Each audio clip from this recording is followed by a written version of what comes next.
L'Iran peut détruire toutes les bases militaires américaines de la région. Et c'est pour cela qu'il y a de la consternation. Il n'y a pas assez de défense aérienne.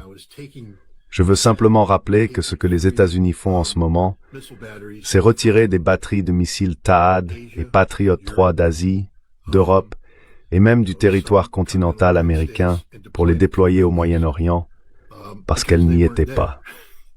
Et tout le monde se demande, eh bien, est-ce que ce n'est pas suffisant? Vous savez, nous avions des systèmes THAAD et Patriot 3 en Israël, soutenus par des navires Aegis au large, intégrés au dôme de fer israélien, à Arrow, Arrow 3, David Sling, tout l'ensemble. Et les Iraniens s'en sont sortis. Donc ce que nous faisons en ce moment, c'est essayer d'envoyer des capacités de défense aérienne dans la région pour protéger nos bases exposées, qui se sont déjà révélées insuffisantes pour la tâche.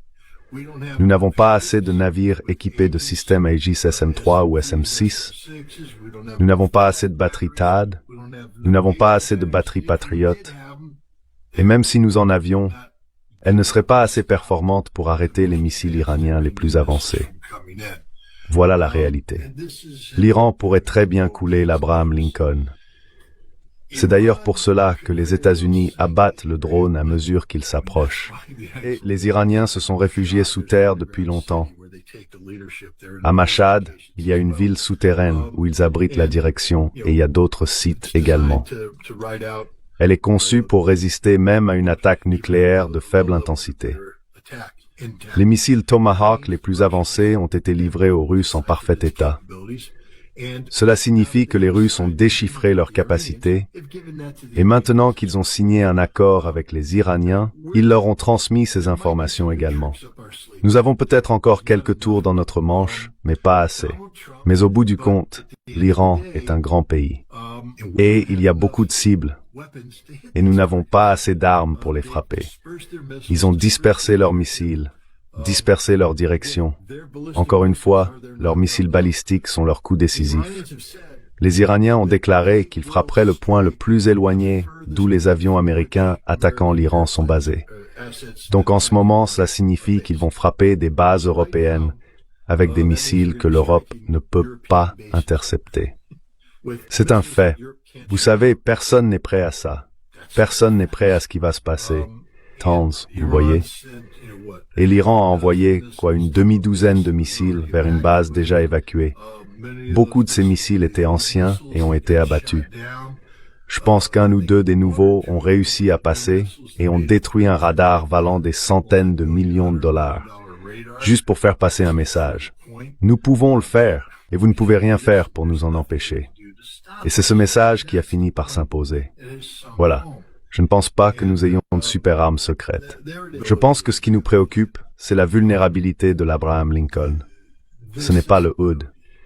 Les Iraniens ont des missiles conçus pour détruire un porte-avions. Mon conseil aux Iraniens est le suivant. Ne le faites pas. Ne le faites pas. Mais ce qui se passe maintenant, c'est que les Iraniens auront prouvé un point que beaucoup de gens soulèvent depuis un certain temps. Le porte-avions est un système d'armes obsolète, une cible facile pour toute nation disposant de réelles capacités, comme la Chine ou la Russie. Qu'a dit la Chine? Ils ont déclaré, et j'ai vu, je me souviens plus lequel de leurs responsables c'était, peut-être le ministre des Affaires étrangères. En tout cas, il a dit, si quelqu'un nous déclare la guerre ou nous attaque, il aura la guerre. Si quelqu'un utilise une arme nucléaire contre nous, nous ferons en sorte qu'il ne survive pas. Si vous commencez à lancer des armes nucléaires contre une superpuissance, elle va en lancer en retour. Et là, c'est fini. Le jeu est terminé. Nous allons tous mourir. Les États-Unis disposent-ils des défenses aériennes nécessaires pour soutenir Israël, l'Arabie Saoudite, les Émirats Arabes Unis, Bahreïn? Je veux dire, il y a une longue liste de pays qui sont presque à genoux en disant « Nous avons besoin de cela avant que vous puissiez faire quoi que ce soit contre l'Iran. » En ont-ils assez? Les États-Unis en ont-ils suffisamment? Y a-t-il des problèmes qui pourraient découler de cet effort pour soutenir ses alliés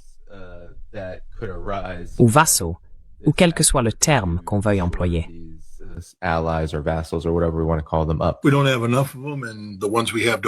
Nous n'en avons pas assez. et ceux que nous avons ne fonctionnent pas, du moins pas comme nous voudrions qu'ils fonctionnent. Je veux dire, c'est là le vrai problème. Le peuple américain doit se rendre compte qu'il a été victime d'une campagne de propagande menée contre lui par le gouvernement des États-Unis.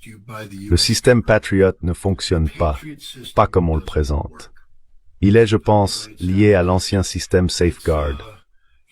Le système antimissile balistique sur lequel nous avons dépensé énormément d'argent dans les années 1960 et 1970, avant que le traité sur les missiles antibalistiques ne le fasse disparaître.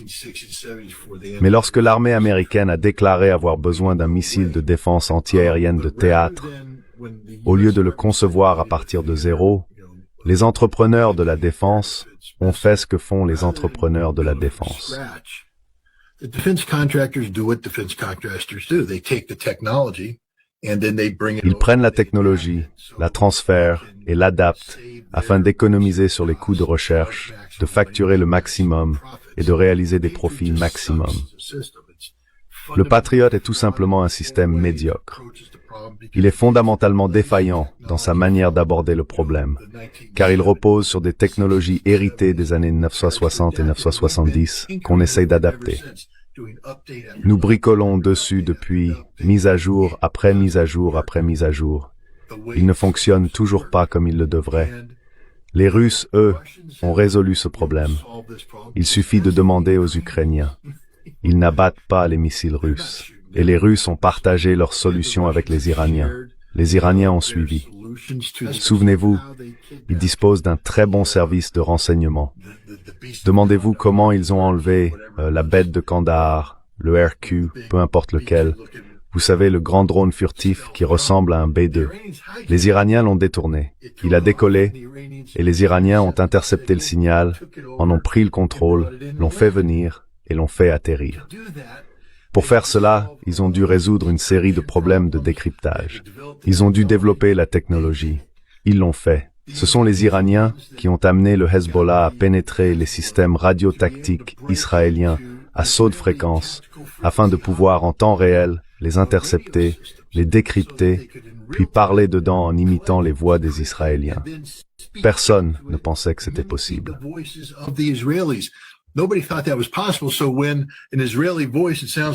Ainsi, lorsqu'une voix israélienne qui ressemble à celle du capitaine Untel donne le mot de code pour lancer l'attaque, les commandos israéliens déclenchent l'assaut et tombent directement dans une embuscade.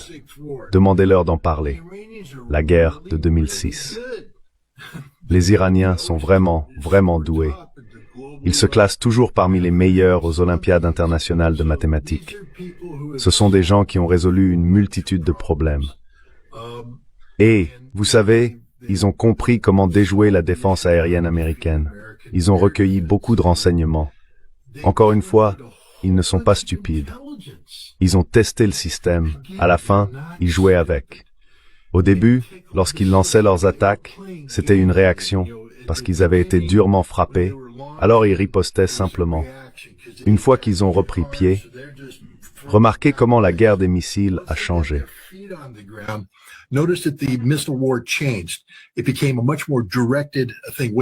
C'est devenu quelque chose de beaucoup plus ciblé. Ce qu'ils faisaient, c'était de la collecte de renseignements. Ils disaient, essayons cette combinaison, boum, boum, boum, boum. Comment ça se passe, boum, boum, boum. On l'a, d'accord, essayons ceci. Oui, stimule celui-là, d'accord, on enlève ça, on enlève ça. Maintenant, on y va avec celui-là, rien ne marche, boum, d'accord, problème résolu. Passons à la suite. Ils ont fait toute une série de collectes de renseignements, toute une série de résolutions de problèmes.